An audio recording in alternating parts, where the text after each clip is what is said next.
Olá pessoal, tudo bem? Avançando aqui na nossa saga com questões da Banca Vunesp.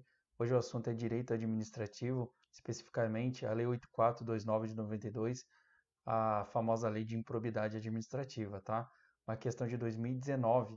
Vou rapidamente aqui ler, né, o enunciado e também as alternativas e peço que vocês aí, à medida que nós iremos nos aprofundar aqui, antes de mais nada, né, pause o vídeo e tente resolver.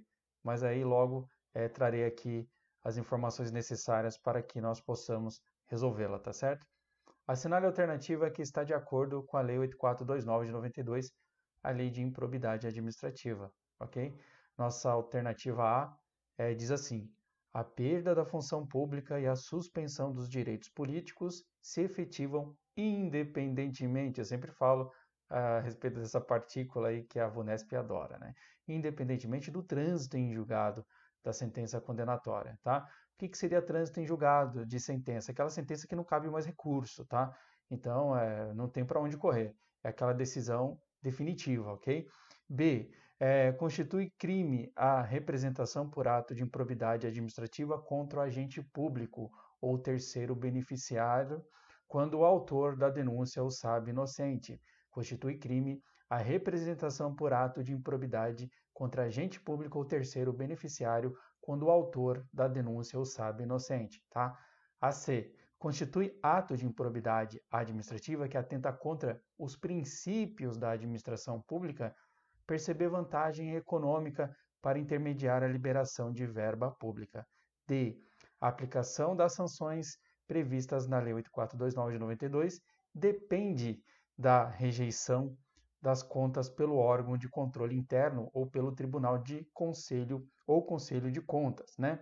E aqui a nossa última alternativa, as ações destinadas a levar a efeitos as sanções previstas na Lei 8429 de 92 podem ser propostas em até 10 anos após o término do exercício de cargo em comissão. Pessoal, se você já fez a leitura aí da Lei de Improbidade Administrativa, a Banca Vunesp adora, quando você estuda aí para TJ de São Paulo, né, cargo de escrevente, também para os concursos aí das carreiras policiais, que o edital aí cobra a Lei de Improbidade Administrativa, é uma lei muito importante, tá certo? E nesse sentido, pessoal, vamos aqui trazer para vocês o gabarito correto e vamos analisar as alternativas, tá?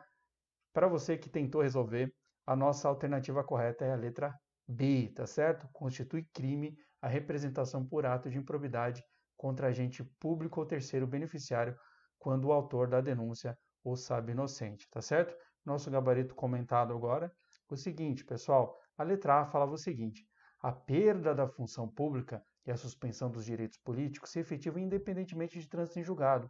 Pelo contrário, o artigo 20 da Lei de Improbidade Administrativa fala o seguinte: a perda da função pública e a suspensão dos direitos políticos só se efetivam com o trânsito em julgado da sentença condenatória, tá certo? Então, quando ainda couber recurso, né, ainda a pessoa não vai poder perder, né, a função pública ou ter suspensos aí seus direitos políticos, tá certo?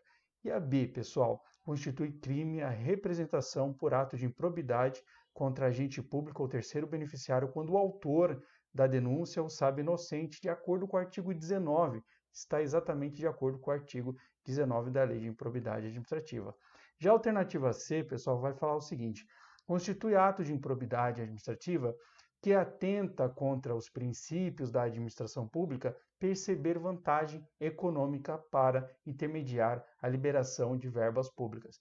Quando a lei de improbidade administrativa fala que o funcionário está ganhando um J, está ganhando um dinheirinho, tá? Isso daqui não se trata, pessoal, por exemplo, de algo que atenta contra os princípios, mas sim constitui ato de improbidade administrativa que importa enriquecimento ilícito, tá? Então, nesse caso, você intermediar vantagens econômicas, liberação de verbas, isso daqui vai configurar um ato de improbidade administrativa que importa enriquecimento ilícito. E não, pessoal, vai atentar contra os princípios da administração, tá certo? Por isso que a alternativa está errada, tá? A D, a aplicação das sanções previstas na lei de improbidade administrativa depende da rejeição das contas. Pessoal, é pelo contrário, tá? O artigo 21 vai falar, a aplicação das sanções previstas nessa lei independe do quê?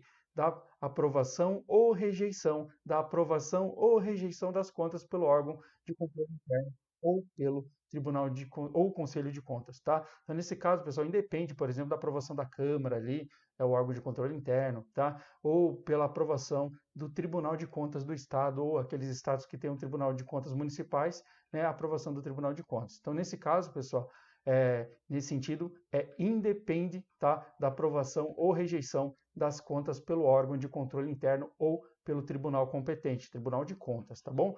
E aí, pessoal, a nossa E, porque está errada, as ações destinadas a levar a efeitos as sanções previstas na lei de improbidade administrativa podem ser propostas em até 10 anos. Não é isso que a lei fala, não. O artigo 23 vai falar um período, que é de até 5 anos. As ações destinadas a levar a efeitos as sanções previstas nesta lei podem ser propostas até 5 anos após o término do exercício do mandato de cargo ou comissão ou de função de confiança, tá certo? Por isso que a questão está errada, não são 10 anos, mas sim 5 anos, tá certo? Nosso gabarito, letra B, para essa questão da VUNESP, tá certo? Um forte abraço para vocês, até a próxima questão.